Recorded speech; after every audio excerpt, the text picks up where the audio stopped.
बहुजन का राज आएगा, सवर्ण बाजा बजाएगा, समाजवाद आएगा, गरीबी दूर भगाएगा, जिसकी जितनी हिस्सेदारी उसकी उतनी भागीदारी।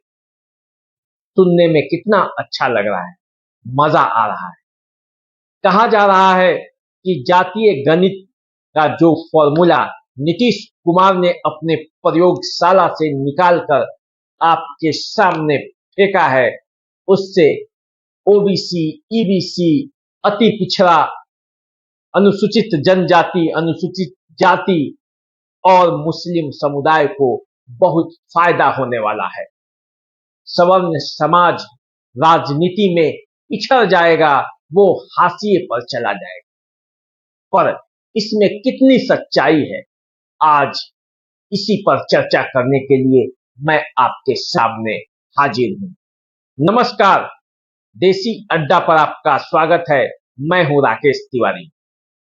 आज की चर्चा बहुत मजेदार है, क्योंकि बात ही कुछ ऐसी है कि जब आप पूरा जातीय समीकरण का गणित समझेंगे तो आपको भी लगेगा कि वाह, हमारे साथ क्या हो रहा है। तो चलिए बिहार की राजनीति को समझते हैं।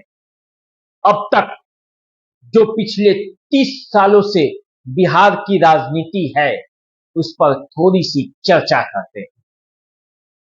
बिहार की जो दोनों पार्टियां हैं, जदयू और राष्ट्रीय जनता दल, ये अपने आप को पिछड़ों की पार्टी बताती है। जाति के नाम पर लड़ाने वाली इन पार्टियों का जरा क्रियाकलाप देखिए। जातीय जनगणना के रिपोर्ट से पहले भी ये पार्टियां पिछड़ों की पार्टी थी, पर पिछड़ों की पार्टी राजद का प्रदेश अध्यक्ष पिछले 5-7 वर्षों से कौन है? एक राजपूत जगदानंद सिंह, जो सवर्ण समाज से आते हैं। जदयू के प्रदेश अध्यक्ष कौन है? ललन सिंह, जो भूमिहार समुदाय से आते हैं। कौन है? सवर्ण। ये दोनों पार्टियां पहले ये तो बताएं कि मुख्यमंत्री का चेहरा कौन होगा। 27% आबादी वाले पिछड़े वर्ग के तेजस्वी यादव, नीतीश कुमार, या 36% आबादी वाले अति पिछड़े समुदाय का कोई, या 17% आबादी वाले मुस्लिम समुदाय से कोई होगा, या 20% आबादी वाले अनुसूचित जाति और जनजाति से कोई उम्मीदवार होगा।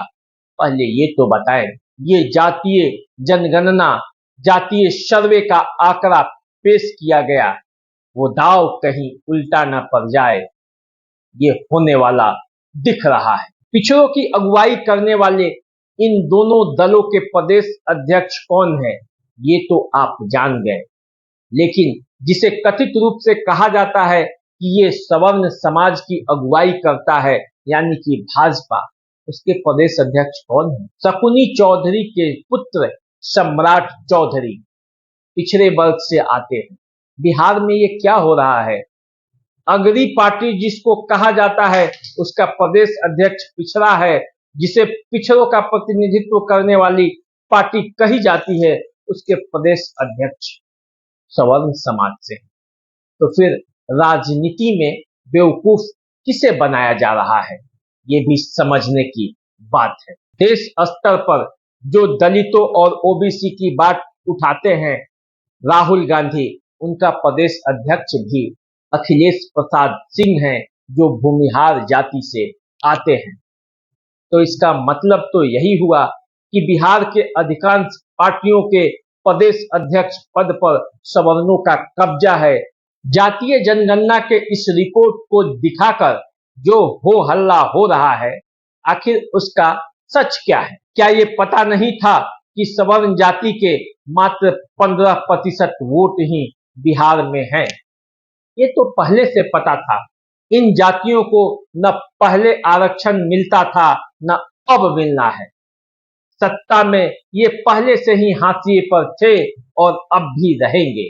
इससे फायदा भाजपा को ही हुआ है, क्योंकि अब ये सवर्ण जातियां उन पर दबाव नहीं बना पाएंगी। क्या समझते हैं कि ये भाजपा वो पहले वाली भाजपा है जिसे बनियों और ब्राह्मणों की पार्टी कहा जाता था? नहीं, ये वही भाजपा है जिसके प्रधानमंत्री पिछड़े हैं। ईबीसी वोट पर उनका दावा भी है। उत्तर प्रदेश सहित देश के कई हिस्सों में ईबीसी वोट का एक बहुत बड़ा वर्ग भाजपा के साथ। तो क्या जो दांव खेला गया था कहीं वो उल्टा तो नहीं पड़ गया? ये आने वाले समय में पता चलेगा।